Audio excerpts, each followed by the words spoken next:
Универзитетскиот професор Ненад Марковиќ, правен факултет, Јустинијан I, во Скопје, Кирил и Методи.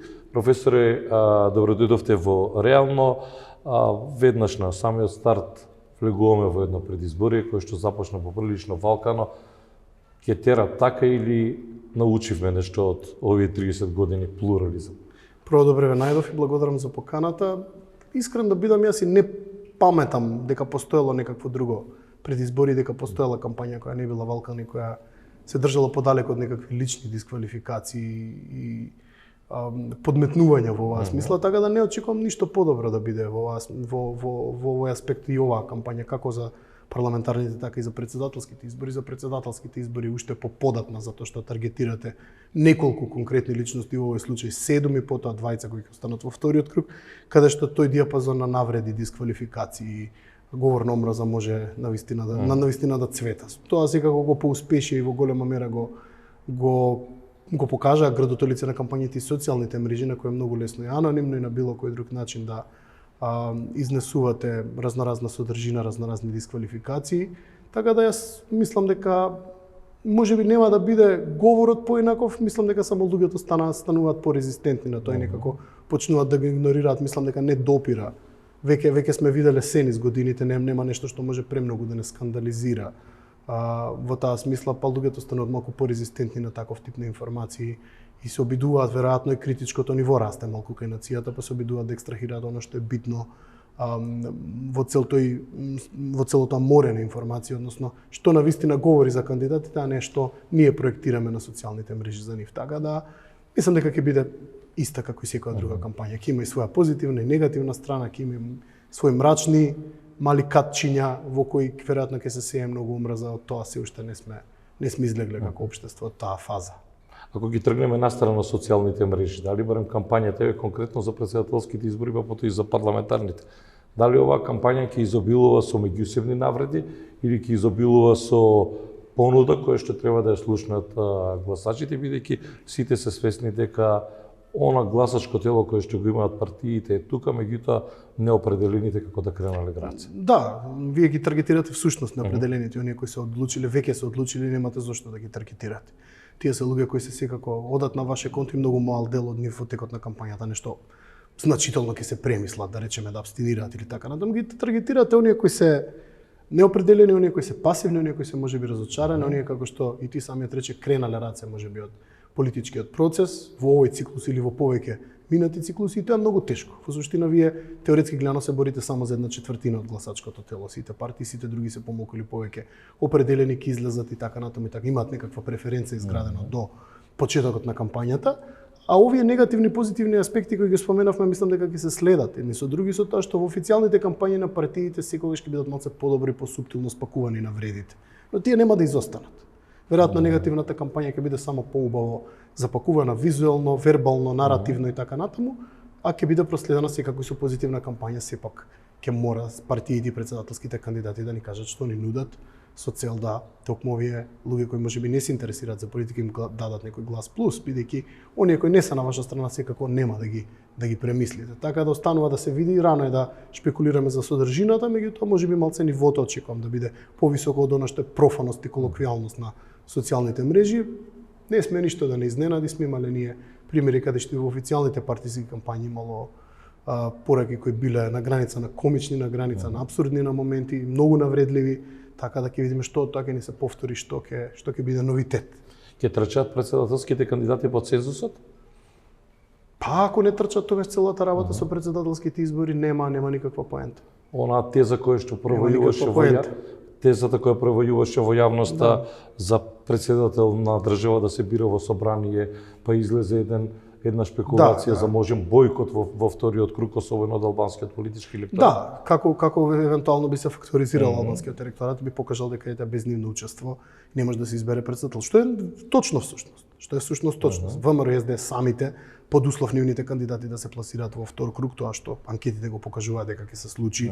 Жал ми е да не ви спадне дека ги дисквалификувам другите кандидати, тоа е некоја прелиминарна проценка која анкетарите од двата најголеми партиски центри го проектираат и луѓе и од независни агенции, па во таа смисла мислам дека тие самите не може да го направат цензус. Дури да го извадат и последниот свој гласач, дури да одиме и на проекција на некоја највисока излезност во однос на ВМРО, ДПМН и СДСМ, сепак тие не можат самите да го постигнат цензусот од 40%, што заради нереалниот избирачки список кој е повторно преобемен, што заради тоа што во моментов не мобилизираат толку луѓе колку што мобилизиране во оној период кога беа, не знам, парламентарните избори 2016, да речем.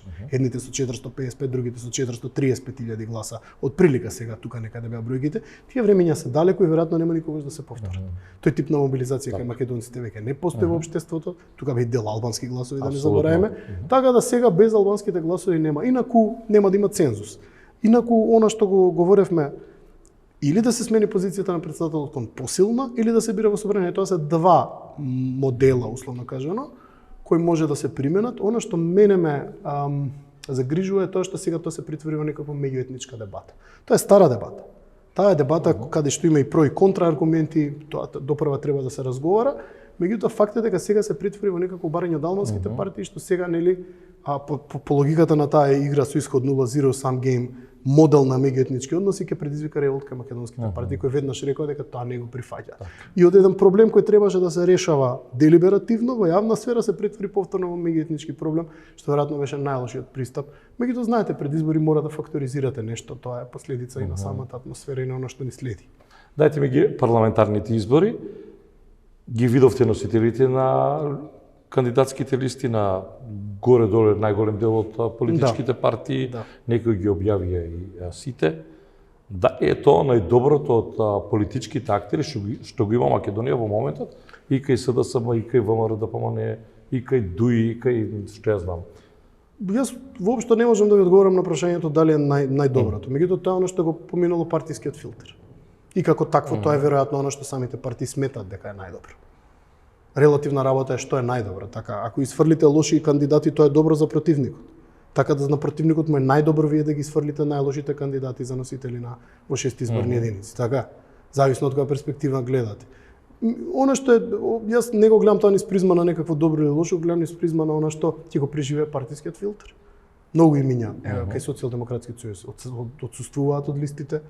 Кај ВМРО, ДПМН сигурно има изненадувања, иако кај носителите нема големи она што нели се проектира дека ќе се случи, така да верувам кај левица ги објави и така натаму нема некои особени изненадувања. Меѓутоа понудата се крои врз база на реални политички договори во рамките на самите партии и не може да биде поинаку. Дали е најдоброто, тоа граѓаните ќе го кажат. Професоре, колку големите партии во тие внатре-партиски, да не кажем кавги, дискусии, колку гледаат низ личната призма, да се влезе во собрание, да биде спокоен, затоа што не знаеш резултатот каков би бил, тој е едниот момент, другиот момент. Мирисе ли ова на широка влада? Затоа што грешки вакви, почетни, и едни и други, особено и ВМРО, ДПМН и СДСМ, малку е смешно, бар вака кога гледате се видите, не, ова не е возможно. Има доза на разочарување како почна целата кампања. Има доза на аматеризам во целата работа. После 30 години демократи има доза на некакво враќање кон некакви, што велите, почетнички грешки во чекори. Меѓутоа фактот е дека мислам дека одговорот делумни во првиот дел од прашањето. Тој екзистенцијален страв игра голема мера. Игра голема улога во голема мера. Затоа што во политика влагат еднаш и испаѓаат еднаш начисто. Малце се луѓето кои можат да си дозволат политички камбек. И затоа велат, окей, јас да се скрасам во собранието, така врхушката политичката елита која е на власт во секоја партија, а потоа ќе видиме дали може нешто повеќе да се направи од тоа. Тука има и неколку чудни политички камбекови од типот на министерот, поранешниот министер Филипчи и така натаму, кои сепак сака да се реактивираат повторно во политиката, резултат можеби на партиски компромис, меѓутоа резултат сигурно на таа желба да се остане во политиката што подолго, бидејќи испаѓањето најчесто од неа е дефинитивно. Така да вие не можете претерано да тоа не е пропулзивен процес. Знаете, особено што и нашите партии се прилично неповерливи, функционираат врз база на помалку и непотистички врски и така натаму на тие олигархиски клики условно кои се прават внатре во самите партии, така да екзистенцијалната безбедност и влијанието кое го имаат секогаш листите се креати врз база на ова. Сега знаете како, ако сте во опозицијата повеќе ви одговара, ако сте на власт малку помалку. Така да и тука е дел од одговорот. Во секој случај ќе видиме дали ќе има широка коалиција, ќе зависи од бројките, од ништо друго. И уште една од шпекулациите која што претпоставам сте ја слушале, која што циркулира помеѓу политичките партии, академските кругови, како и да завршат изборите. Пред било што да се формира, влада, мора да поминат прво уставните измени. Ќе видиме, не сум сигурен дека тоа ќе оди по тој редослед. Мислам дека уставните измени ќе поминат, да се разбереме. По моје видување ќе поминат на еден друг или трет начин. Во широка коалиција, со влада предводена од ВМРО, со влада предводена од СДС, мислам дека тие не можат долго да бидат намените, условно кажано. Ќе има страшен притисок тие да се случат по изборите, независно од нивниот исход. Можеби низ широка коалиција би поминале полесно за сите. Тоа би бил еден модалитет преку кој сите полесно би прифатиле да поделат одговорност. И во таква ситуација во би се дало повторни избори? Веројатно би имало брзи повторни избори. Меѓутоа, дури да се формира политичка влада стабилно, желбата на ВМРО да се формира таа политичка влада со албанската опозиција, со партијата на Максим Димитриевски, предпоставам ќе сака да ја избегнат левица. Исто така и СДСМ би сакал со албанските партии да формира зависно повторно од бројките. Која год сценарио да биде во игра, мислам дека уставните измени ќе се постават како приоритет и веднаш ќе се поведе дебата за нив. Не мислам дека тоа може многу да се одложува. Така да мислам дека во секоја варијанта ќе поминат, прашање на време дали евентуално ќе се одолговлече малку тој процес, а се надвор од тоа сепак само сценарија кои можеме да ги градиме, кои мене не ми личат многу реални од типот дека нема да поминат уставните измени во скоро време. Мислам дека ќе поминат во наредните година до две. Тоа е некој максимален период кој јас би го дал. Веќе изгубивме премногу време, така да мислам дека тоа ќе биде приоритет на новите влади, кој год да ги формира, независно дали се работи за влада предводена од ВМРО, СДС или широка коалиција. Тоа сценарио е на некој начин, што би рекле луѓето кои играат спортска прогноза, фикс, дефинитивно. Благодарам за разговорот. И благодарам и вам. Ненад Марковиќ, универзитетски професор во Реално на 24info.mk.